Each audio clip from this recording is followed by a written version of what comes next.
the annals of famous French dudes, Eugene Poubelle gets a seriously bum rap. While names such as Louis Pasteur, Victor Hugo, and Jacques Cousteau are well known among the who's who on France crowd, poor little Eugene has been all but forgotten by the sands of time. It's as if his name and rightful heritage have been swept under the carpet. He's been tossed out with la poubelle, if you will.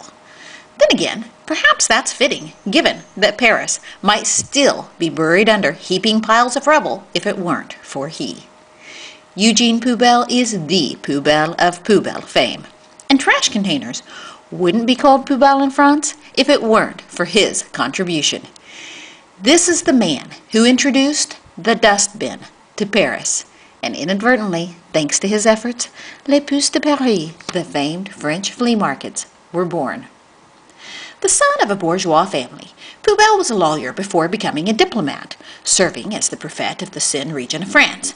Now, the prefecture is a prime gig in French government, and Eugene would have been appointed by the Sarko of his day, carefully chosen to do the government's bidding.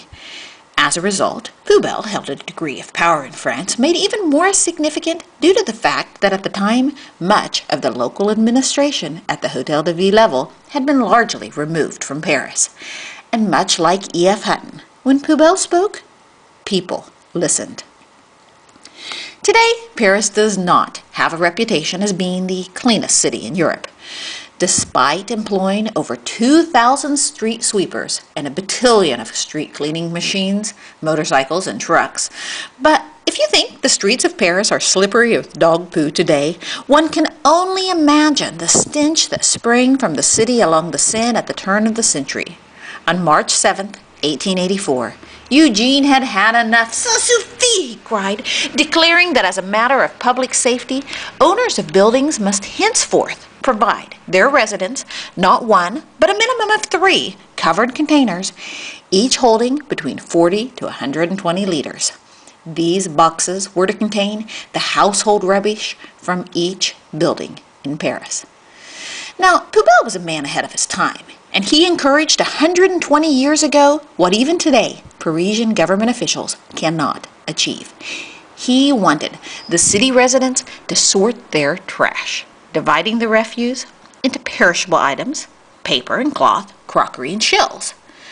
The concept of a regular system with which to do away with the city's refuge was revolutionary, and the newspaper Le Monde sang Monsieur Poubelle's praises.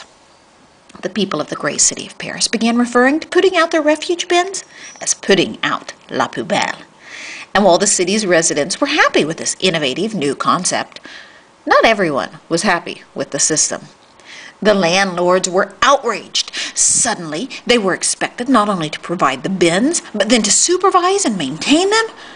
Preposterous, they cried, fearing this was a trend in the rise of tenants' rights. Meanwhile, if the landlords felt that they were being taken advantage of, then the rag-and-bone men, the chiffoniers, saw this act as a threat to their very way of living. The chiffoniers trolled the streets of Paris, collecting rags to resell as scraps of fabric or to be rewoven into paper. They scrounged bones and they boiled them down, creating a glob of smelly glue. It was a dirty job, but someone had to do it. If the people of Paris were to begin sorting their own trash, how then were the rag and bone men to make their living? As one might imagine, these were not the type of men that you would want your daughter to bring home on a Saturday night. They were riffraff, and by the end of the 19th century, Monsieur Poubelle's tidy team cleaning up the city drove them to the outskirts of town nearby the city gates. Of course, by then, the chiffoniers began to see the benefit of the Parisians sorting their own trash.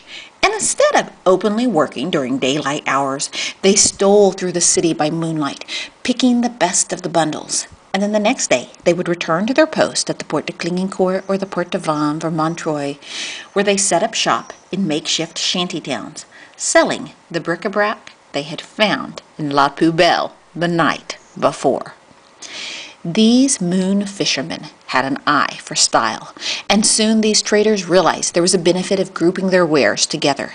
Chic Parisians took notice of their quirky finds, and on Sunday afternoons they began strolling the city gates to behold the wonder of miscellaneous objects for sale just beyond La Périphérique.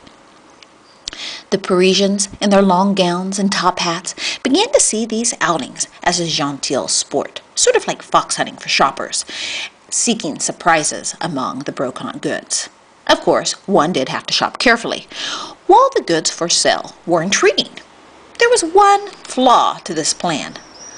Often, the goods for sale were infested with fleas, leading the Parisians to call an outing to the markets at the edge of town as going to La Fleas, the Puce de Paris. Thanks to Monsieur Poubelle et ses amis, the Paris flea market was born. And today, each weekend, you still find flea markets at those same city gates. The rest is history.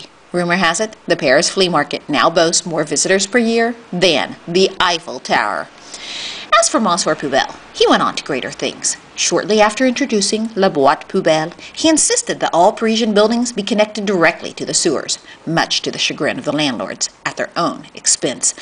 So successful were his efforts that his political career skyrocketed and he exalted towards higher ranks. Monsieur Poubelle became the ambassador to the Vatican before becoming president of the Société Centrale d'Agriculture de l'Aude, where he settled safely into retirement, defending the interests of bon vivant et bonne vie.